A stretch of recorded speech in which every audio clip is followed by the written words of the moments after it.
Hello. In this video, we're going to look at the Systems Painter interface, user interface. And when you open the latest version of Systems Painter, this is what it looks like. In other versions, things might be in slightly different places, but they will be there. You may have to look around a little bit. Um, so let's start from the left. Hold on, let me turn on my highlights. Oops. Okay. Okay, so here we are. Here on the left is your toolbars, and this upper part is your tools, not your toolbars, your tools. And then here are some shortcuts to external links and other things that we don't need to worry about at this point. Um, these tools are specifically for your paint layers, and that will make most sense later when we get into layers. Just kind of store that information. But anyway, you have a paintbrush, an eraser, a path tool, a projection tool, a polygon fill, a smudge tool, a clone tool, and a material picker. They're similar in many ways to the Photoshop tools of you might recognize even the icons. They're similar. They have similar functions. Okay, so the next window is your asset right here, the asset browser. And these are the filters. And essentially, your assets are all of the things that you're going to use to create your materials and manipulate them. So it's kind of a grab bag of things, including, we're going to go look at our filters. There's materials, and these are just simple materials.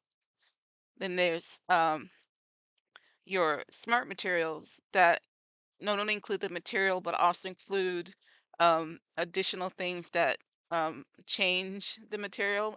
This will make more sense later, but anyway, so you have materials, smart materials, um, and you have smart masks, filters, brushes, alphas, textures, environments. So these are your assets, and we'll be using them and going over them. Just know that they're there.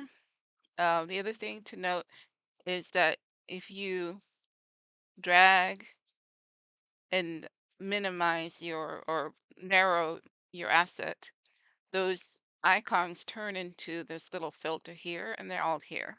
So materials, smart materials. So you can still filter for specific assets. The other thing to note is that assets are organized into libraries. So right here, there's a little um, menu that you can pull down, and you can place materials so that they're project specific. The starter assets are the ones that come with Substance Painter, and then your assets are the ones that you import, and so you can filter in that way too. Okay, so this middle part has our 3D view and our 2D view of our model. That should be self-explanatory. So to navigate in both your 2D view and your 3D, both your 3D view and your 2D view, you're going to press, okay, hold on, let me turn on key casting. There. You're going to press your Alt key. Now, Alt and left mouse button lets you rotate. Alt and mouse button lets you zoom. You can also zoom with your mouse wheel. And Alt and middle mouse button lets you translate. Similarly, in the 2D view, Alt and left mouse button lets you rotate it. If you press Shift, it will snap back. Alt plus Shift and left mouse button. Alt and middle mouse button lets you translate, and Alt and right mouse button lets you zoom, or you can zoom with a mouse wheel. Also in your both in your 3D view and your 2D view, up here you'll see another little pull down menu. And right now it says material. If you click on it, you'll see it has base color, metallic, roughness, normal, etc. You can the material is the combined um, view of all of the various maps that are part in making the material. Hence, it's called material. Base color in this case it doesn't show anything because we haven't created anything yet, but it is the uh, equivalent of the diffused and so on and so forth. Metallic will have the metallic, matte roughness will have the roughness in the map. Once you start creating materials, these will actually show something. Right now they're blank because you haven't done anything. Okay, and same here. You can view a specific map in your 2D and 3D view by um, choosing which one you want to see in this material.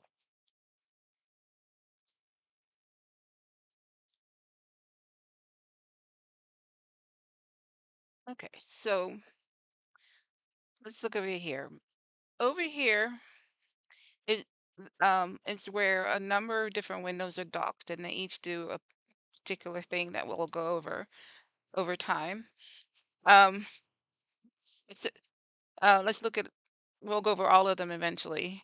Um, the ones to note is the texture set list, and that simply lists um, the materials that you have assigned to the mesh, and it will list them separately. In this case, I have a single material, so it only shows one.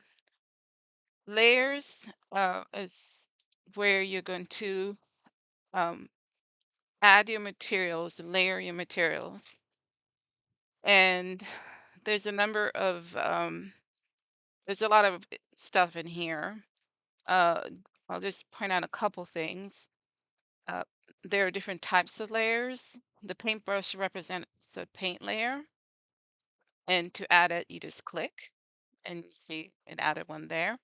The little bucket represents a fill layer, so you just click on that, and it'll add a fill layer. This is to add a material. This is to create a folder, the little folder icon, and then the little trash can is to delete a layer. So if I have this layer highlighted, click on the trash can, it goes away. There's also um, adding a mask. You can mask layers very similar to Photoshop. And so if you click on this, you have several options of what type of mask you can pick from. And this is your the little magic wand is, I call them sublayers, but they're actually officially called effects. And we'll get into that when we get into layers, but you can actually add a sublayer to your either a paint layer or a fill layer. That will make more sense in the future. Um, in this other tab is your texture set settings, and your texture set is really the group of textures that uh, make up the material that you're creating. Okay, and then in your properties uh, window here, I'm going to pull it out. This depends on what you have selected. It will change. So for example, if I have a paint layer selected, it says properties paint because it has to do with the properties of this paint layer. If I go ahead and select a brush, let's pick a brush, brush, there we go. Okay, again, it will have to do with the properties of that brush. So you see, as I pick a different brush, the properties are going to change. If I have a fill layer picked, it's going to say properties fill because it has to do with properties of fill, and so on. And this is very important. You really kind of determine how that particular tool or asset is going to work on your model. Okay, but we'll get into all of that later. Over here on the right is your window dock, or I guess tool.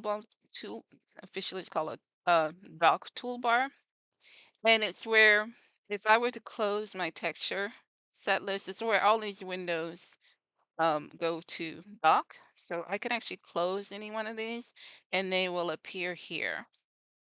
Um, so if I want to bring, so I turned all of that off. If I want to bring my texture set list, I just click on that. It will come back, it will come back as a um, docked window. So I can, work on it this way. I can pull it off the dock and make it a floater window. Or I can click, if you look at the yellow, there's a little kind of square icon. If you click on that, it will dock itself back to the last place you have had it docked. Or I can drag it off again and I can dock it anywhere else I want. I can dock it here at the bottom, just drag at the name, or here on the side. Or like I said, I can make it go away and then bring it back. Um, this interface is very easy to move around and change. Any of these windows can be docked, moved, opened, closed very easily. If you get to a place where you've completely closed everything and you're lost, don't worry, because you go up here in the main menu. If you see where the yellow circle is, you click on window, and you can say click on reset UI. It'll bring it back to the original configuration. Personally, the way because I only have one screen, usually I will squish my asset library. I will dock my texture set and my properties fill, and I'll squish this side too. And so the only thing I have is the texture set list and the layers. If I need any of the other ones, I just click on them and either float them or just use them off of the docked setting or docked position. Um, okay, so let me get a paint layer. Across the top here is we have our contextual toolbar, and it changes depending on what you have selected. If you have a paint layer selected, it will have information about the brush. And if you have a fill layer selected, it will have various ways in which you can manipulate the fill. Over here, okay, so that's over here on the right over here. You have a number of shortcut buttons to go to different views that we will get into eventually. But just to note, this one here, you can pick how your views of the model. So you can have the default configuration when you have the 3D view and the 2D view. You can also only have the 3D view, only have the 2D view. And then you can swap it, etc. They're fairly self-explanatory. The other one that's useful is this little cube, because you can, in your 3D window, you can choose between a perspective view and orthographic view. And the rest of these we'll get into later. But if you hover it, it will tell you what it is. But those are the main ones you need to know. I believe I have covered everything. There's some details here that we'll talk about later about the asset library. We've talked about navigation. So yeah, so this is the user interface for Cestus Painter.